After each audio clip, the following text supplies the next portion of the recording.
ఇది సౌందర్య లహరి శ్లోకం 4వ శ్లోకం. మీరు జూమ్ చేసుకుని కెమెరా కొంచెం జూమ్ చేసుకుని చూసుకోండి అనమాట. ఇది వచ్చేసి కేతుగ్రహణం రెమెడీ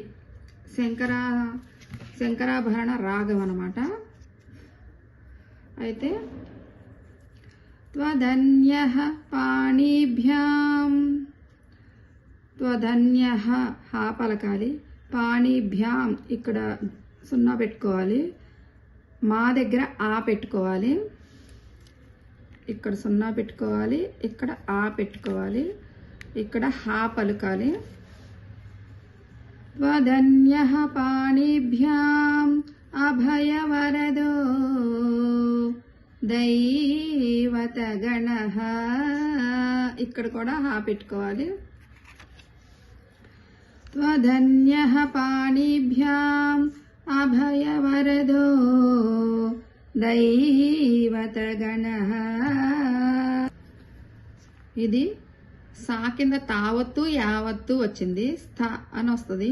కానీ మనకు నోరు తిరగటం కోసం ఇక్కడ తా అని రాసుకోండి. త్వమేక అని పలకండి. త్వమేక అని వస్తుంది కాబట్టి తానే ఎక్కువ పలుకుతుంది కాబట్టి త్వమేక అని వస్తుంది. త్వమేక నైవాసి ప్రకటితవరాభీత్ అభినయ, ఇక్కడ యావత్తు వచ్చింది, అది రభీత్తుకి అభినయ అని వచ్చింది, అందుకని ఇక్కడ ఆ రాసుకోవాలి. త్వమేక నైవాసి ప్రకటితవరాభీత్ అభినయ మయా త్రాతుం దాతుం ఫలమపి చ వాంఛ సమధికం. వాంఛ ఇక్కడ 0 పెట్టుకోవాలి. వాంఛ అంటే తేలిగ్గా పలకటానికి గుర్తుగా పెట్టుకోవాలి, తప్పులు పడకుండా. లేదు అంటే అవసరం లేదు, వాంఛ అని చదివేసేయచ్చు. భయాత్రాతుం దాతుం ఫలమపి చ వాంఛ సమధికం. శరణ్యే లోకానాం తవ హి చరణావేవ నిపుణౌ. ఇప్పుడు ఒక్కొక్క లైను 2 సార్లు చెప్తాను, తర్వాత పూర్తి శ్లోక 2 సార్లు చదువుతాను, మీకు అర్థమైపోద్ది అనమాట. త్వధన్యః పాణిభ్యాం అభయవరదో దైవతగణః త్వమేకా నైవాసి ప్రకటితవరాభీత్ అభినయ భయాత్రాతుం దాతుం ఫలమపి చ వాంఛ సమధికం. శరణ్యే లోకానాం తవ హి చరణావేవ నిపుణౌ. ఈ పూర్తి శ్లోకం చదివాను. ఇప్పుడు ఇవి 2 సార్లు చదువుతాను అనమాట.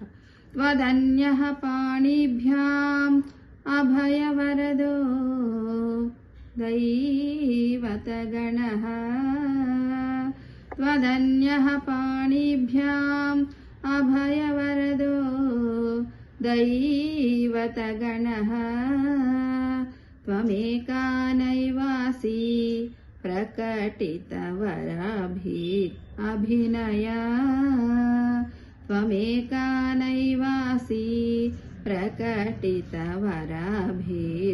అభినయ భయాత్రాతుం దాతుం ఫలమపి చ వాంఛ సమధికం.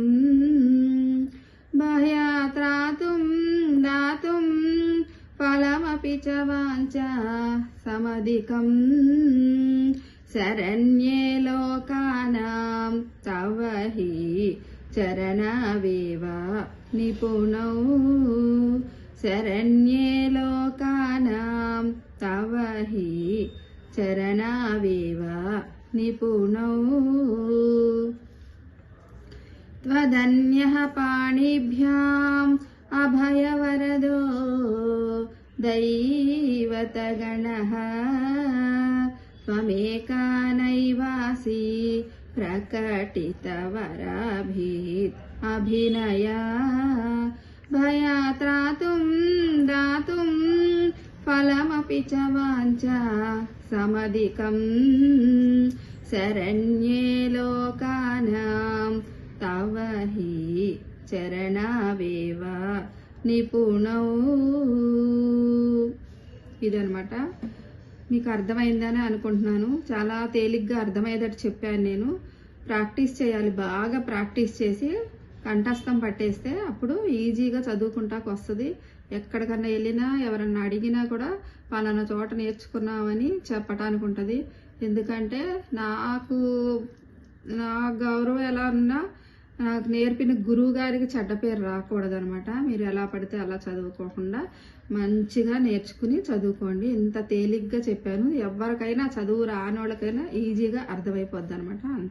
అంత తేలిగ్గా విడమర్చి చెప్పాను అనమాట. ఇదనమాట 4th శ్లోకం.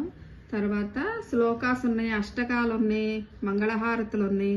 అది ఒక్కొక్కటి నేను వీడియోలు తీసి పెడతాను మెల్లమెల్లగా.